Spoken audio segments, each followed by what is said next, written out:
தேர்தலில் போட்டியிடுவதற்கு முதலாக நாம் தமிழர் கட்சி தேர்தல் ஆணையத்திட்ட சின்னங்கள் ஒதுக்கி கேட்கும்போது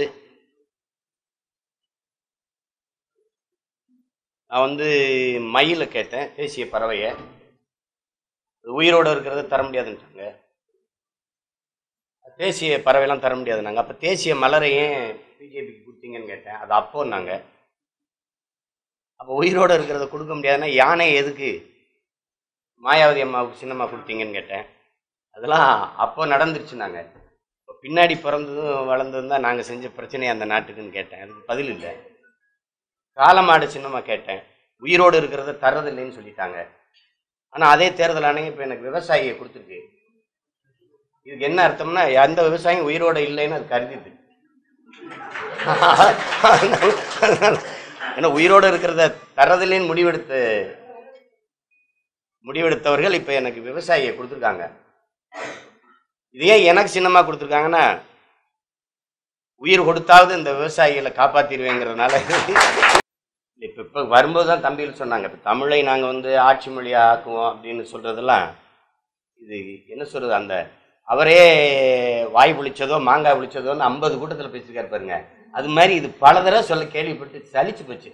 16 ஆண்டுகள் தொடர்ச்சியாக மத்திய அமைச்சரவையில் இருந்த ஒரு கட்சி இந்தியாவில் எந்த கட்சியும் கிடையாது, திமுக தான் இருந்திருக்குது. அப்போது சாதிக்காத, அப்போது செய்யாத, இனிமே நாங்கள் ஆட்சி மொழி ஆக்குவோங்கிறது எவ்வளோ வேடிக்கையாக இருக்குது பாருங்க. நீட்டு தேர்வுங்கிறீங்க, கொண்டு வந்தது யாரு? காங்கிரஸ். செயல்படுத்தினதான் பாரதிய ஜனதா, கொண்டு வந்தது காங்கிரஸ். அப்போ அமைச்சரவையில் இருந்தது யாரு? நீங்க. அப்போ வரவேற்று கடிதம் எழுதியிருக்கிறீங்க. கடிதம் எழுதியிருக்கீங்களா இல்லையா? அப்போ இப்போ பாதிப்பானது வந்த உடனே மீத்தேன் திட்டத்தை நாங்கள் நிறுத்துவோங்கிறது. ராகுல் காந்தி இங்கே ஸ்டெல்லா மேரிஸ் கல்லூரியில் பேசும்போது நாங்கள்லாம் மீத்தேனுக்கு கையெழுத்து போட சொல்ல அவங்களே போட்டுக்கிட்டாங்க.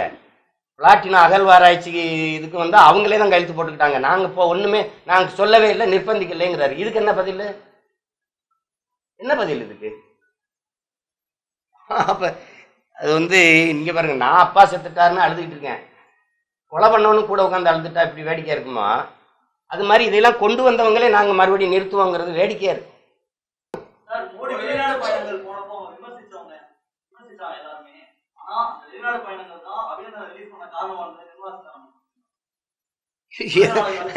எங்க ஊர்ல மொட்டை தலைக்கு முழங்காலுக்கு முடிச்சு போடுவாங்கன்னு வாயில அந்த கதையா இருக்கு.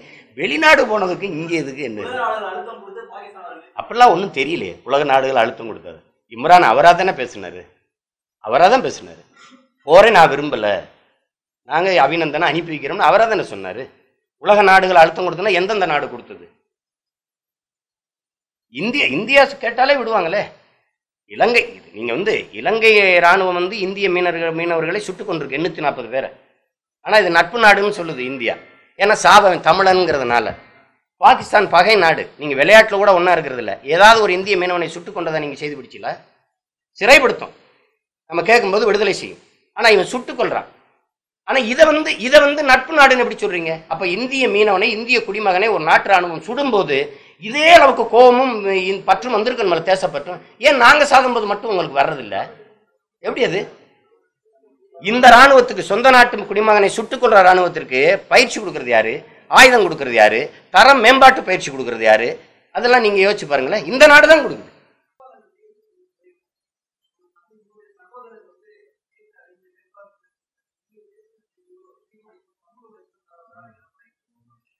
இது ஒரு கட்சி, சொந்த கட்சி பிரச்சனை. இது நாட்டுக்கு மக்களுக்கு பிரச்சனை இல்லை. அது பரவி அதுவா வரல, பரப்பி விடுறாங்க. அதுவா பரவுது கிருமி. அது இது ஒரு இது நம்ம மேல அவ்வளவு அன்பு வச்சிருக்காங்க, பரப்பி விடுவோம் அப்படின்ட்டு. ஒன்றும் இல்லை. அது வேட்பாளரை தேர்வு செய்வது எப்படி, யாரு தகுதியான வேட்பாளர்லாம் முடிவு பண்றது, அதுக்கு ஒரு தலைமை கட்சி இருக்கு, குழு. அதெல்லாம் பார்த்து கல்வி பல தகுதிகள் பார்த்து எல்லாம் நிறுத்தணும். விளையாட்டு காரியம் இல்லை. அவரவர்னா நீங்க ஒரு வேட்பாளர் உறுப்பி, ஒரு வேட்பாளர் உறுப்பின்னா கட்சியில் இருக்க 1000 பேரும் 1000 பேரை நிறுத்த முடியாதுல்ல, ஒருத்தர் தானே வாய்ப்பு கொடுக்க முடியும். அது மாதிரி வர சிக்கல், அது ஒரு சாதாரண பிரச்சனை. நாங்களும் வாரிசுகள் தான், ஏழை எளிய பாட்டாளி பராரிகளின் வாரிசுகள். நாங்களும் வாரிசுகள் தான், எளிய மக்களின் வாரிசுகள். அது ஒரு கொடுமை தான். நீங்கள் வந்து இப்போ இந்த நாடுலாம் எங்கள் அண்ணன் அருமை தான் ஒரு கவிதை எழுதினாங்க. மோதிலால் நேரு வந்து நாட்டுக்காக வீட்டை கொடுத்த குடும்பம், நாட்டுக்காக வீட்டை கொடுத்த குடும்பம்னாங்க. உங்களுக்கு தெரியும் நேரு குடும்பத்தை. எங்கள் அண்ணன் எழுதினாரு, டே அந்த வீட்டுக்காக 50 ஆண்டுகளாக நாட்டை கொடுத்துருக்கோம்டா, அதையும் கொஞ்சம் பேசுங்கடான்ட்டு. இது என்னமோ இந்த ராகுல் காந்தி சோனியா காந்தி குடும்ப சொத்து மாதிரி. அண்ணன் தலைவர், தங்கச்சி பொதுச் செயலாளர், அது ஒரு கட்சி, அது ஒரு கட்சி.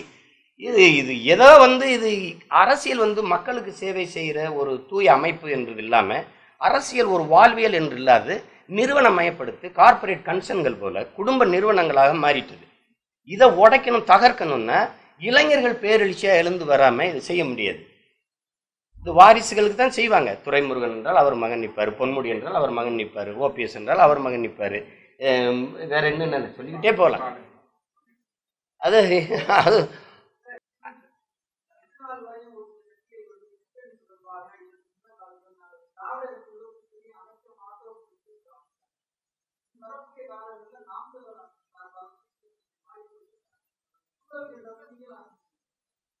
நான் இல்லைன்னு சொல்லிட்டேன், நம்புங்க. நீங்கள் வந்து நீங்கள் யாரை சொல்கிறீங்க? இப்போ எங்கள் ஐயாவை சொல்கிறீங்க. எங்கள் ஐயா செய்த அந்த தவறை நான் செஞ்சிடக்கூடாதுன்னு எங்கள் ஐயாவிட்ட இருந்து நான் படிச்சுக்கிட்டேன்னு வச்சுக்கிறேங்க. புரியுதுன்னு நினைக்கிறேன். எங்கள் அண்ணங்க எங்கள் ஐயாக்கள் செய்த தவறை நான் ஒருபோதும் செஞ்சிடக்கூடாதுன்னு நினைக்கிறேன். ஆனால் நீங்கள் என்னை விடுறதா இல்லையே. கூட்டணி வைக்காம எப்படி? கூட்டணி வச்சாலும் திட்டுறது, வைக்காம தனிச்சு போட்டு, ஐயோ கட்சியை காப்பாற்ற முடியாத உங்களால், நீங்கள் எப்படி ஏன் இப்படி தனி எவ்வளோ காலத்துக்கு போட்டிடுது? அது நானும் கட்சியுமே கவலைப்படலாம். ஆனால் நீங்கள் எனக்கா ரொம்ப கவலைப்படுறீங்க. எல்லாரும் எப்படி கூட்டணி வச்சு போடுவீங்கன்னு. ஒருத்தனாவது இருந்துட்டு போறானேன்னு விட்டு தொலைங்கல, நானாவது கத்திரி கிடந்துட்டு போறேனே.